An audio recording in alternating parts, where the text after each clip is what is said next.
Hi guys, welcome back. Today, I'm going to show you how to use ChatGPT to improve blurry images, and I'll also share a 100% effective prompt to enhance image quality. So let's get started.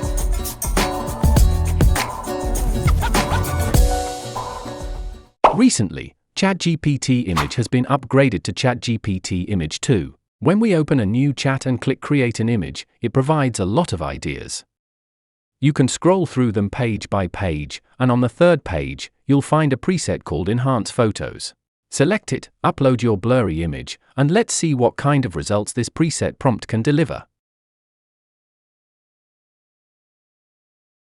Wow, this looks amazing! The blurry face is actually restored. It's not super sharp, but it looks incredibly natural.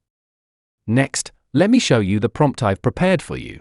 I'll put this prompt in the comments and description below, so feel free to copy and use it. Now, I'm going to use photorealistic.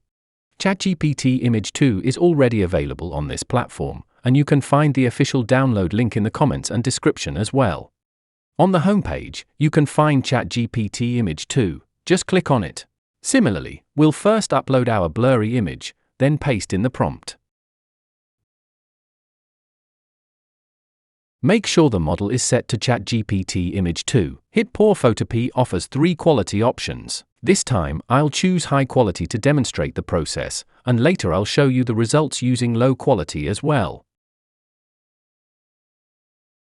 Amazing! The result looks incredible. It not only restores the overall clarity, but even brings back the camera-like texture. The face is sharp and clear, and everything looks very natural. Now let's take a look at the low-quality result. Honestly, it still looks pretty good. If you don't have extremely high requirements, low quality is definitely usable. If you want to further enhance facial details, you can also try the AI upscale feature in photorealistic. Alright, that's it for today's video. If you found this helpful, don't forget to like and subscribe, it really helps the channel grow. Comment below if you want more AI prompts like this, and I'll share more with you. Thanks for watching, and I'll see you in the next video.